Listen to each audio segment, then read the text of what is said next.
I'm Dan Hunter. I'm here with David Johnson and David Post of New York Law School, both of New York Law School actually, and we're talking about internet jurisdiction, cyberspace jurisdiction, and the sort of the issues that virtual worlds have.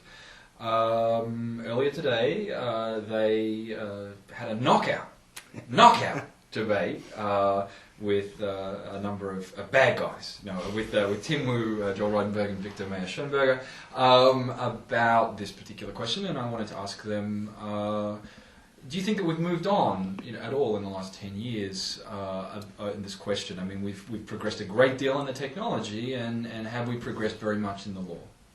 David Johnson first.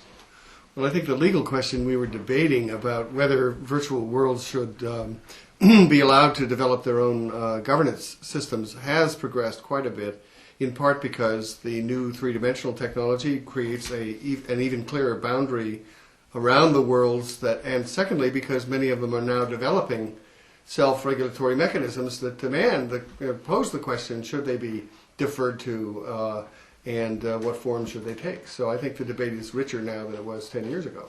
Yeah, I would agree. I think the fact that it is easier now for people to visualize the possibility of alternative lawmaking institutions that could emerge in these virtual worlds. Now, 10 years ago, it was, I think, unclear to most participants in the debate what an alternative legal system, what other legal system could there be other than the one that sort of we have grown up with. And I think it's just easier now, certainly in a crowd like this at State of Play, but I think even for the average internet user to imagine that there could be a viable legal system that is independent of and deferred to by the territorial sovereign. So I think it's advanced, and I think the debate has advanced. I thought that was apparent today that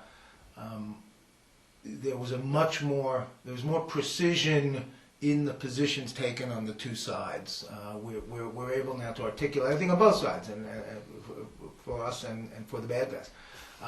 We're now able to really articulate, sort of sharpen and heighten really the differences of opinion that we have in a way that I think advances the ball, at least in the sense that it gives those who are thinking about these issues sort of clearer targets for their own thinking and sort of clearer sides to choose between. One of the things that came out of the presentation today seemed to be that there was the ye olde Punch and Judy show, right? We would go back and forth over this about whether it's just about mandatory and default rules, or whether in fact there is some grander question here. Because if really what we're talking about is where do we place the line between what we give autonomy to the virtual space to do, right, and what we have to give to the national geographical sovereigns?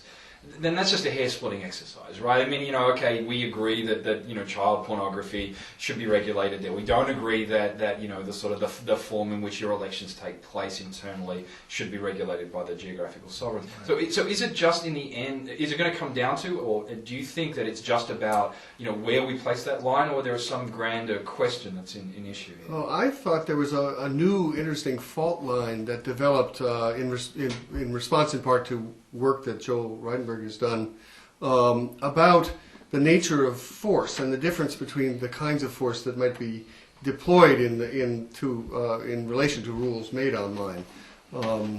The significant distinction between those circumstances in which you are creating a legal system and consenting to a body that can enforce on the one hand, and a different circumstance in which a local authority, typically a national sovereign, might have a justification for deploying force, but in which what it's doing is essentially going to war with a hostile jurisdiction that has created a haven for what it considers to be impermissibly bad action affecting its citizens. And that's a new way of distinguishing the issues that I thought was helpfully clarified today. Well, actually, I wanted to ask David Post about that, because that was a metaphor that you brought out, and it seemed to really appeal to you, right? That there are some circumstances in which we could see that one state, however constituted, might permissibly go to war with another. Right. But that is in fact what these guys are articulating, what they're suggesting, right? Right. So can you unpack that a little bit? I mean, do you think that the war metaphor works? With Yeah,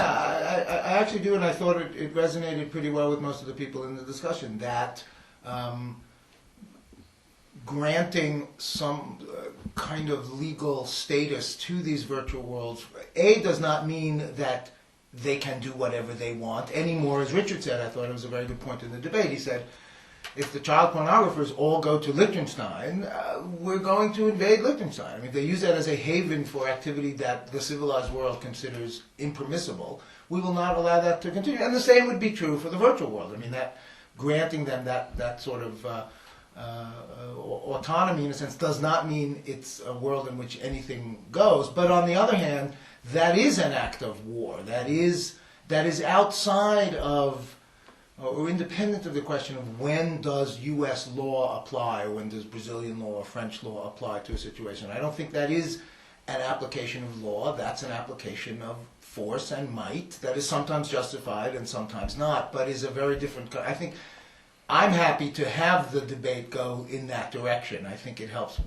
I think it clarifies, at least for me, the circumstances in which, the ordinary circumstances in which we do not permit sovereigns to grab people who are outside and simply haul them in, and the rare circumstances in which we all feel that it is justified and will continue to be justified in cyberspace. But that is a little sliver of activity, and it does not cover most of the stuff that goes on out in the virtual world or the real world for that matter. So at one point I gave a presentation, I think here last year, about granting autonomy to some of these worlds, and sort of asking what might be some of the conditions in which we grant this autonomy. And so one of the things that I suggested was that because they're very immersive, because people have the sense that they're actually there, that we should at least consider it. This is specifically of virtual worlds, not of necessarily of other places in cyberspace. So Jocko Benkler came up afterwards and said, so you know, you're saying that the reason that we grant this is because people are there a lot, they're spending hours and hours in front of the computer screen and so forth. And so that's no different from a first-year associate at any New York law firm, right? That in fact, you know, they spend 100 hours a week sitting in front of a computer screen, but we don't grant them autonomy. I didn't have an answer for him then, although I had the glimmerings of one. I didn't want to. I still don't want to disclose it in case there's a chance I ever write it up. But I was wondering whether you think that it's necessary for us to sort of identify the space as one that's worthy of autonomy. I mean, how do we sort of say that we sort of give, we sort of tell the real world to butt out? I mean, under what conditions? I think it comes down in a sense to the quite unacceptable used by Victor of an old, a 10-year-old email of yours where you said, look, cyberprof is an online place, and you defended that. But I mean, what are the conditions under which we sort of say, look, this is a place where no, the real world really shouldn't have the same degree of control? It's interesting. I think David made the point. I forget exactly how you said it. Law is sort of a narrative. It's like it's a story. The associates in a New York law firm do not think of themselves as participating in a lawmaking Although they place. do think of themselves as a press. They think of themselves as a press. They are spending huge amounts of time there, but they do not think this is a place that where the rules we are making should be deferred to by the sovereign. And I think that matters. I think that matters a great deal. That the people in Second Life actually, I don't know if I can state this authoritatively, and if I'm proven wrong, that's fine. But my sense is that they feel like, no, they are in a world in which they should be free to make rules, that this is a rule-making place. And their actions are constitutive of the place, right? Exactly. So they really feel that that's an important aspect of their social life. Exactly. And I think so the separateness between, the boundary between different lawmaking places is partially in people's heads, and that's not a bad thing. It doesn't make it easy to analyze necessarily any particular fact situation, but I think that's a reality.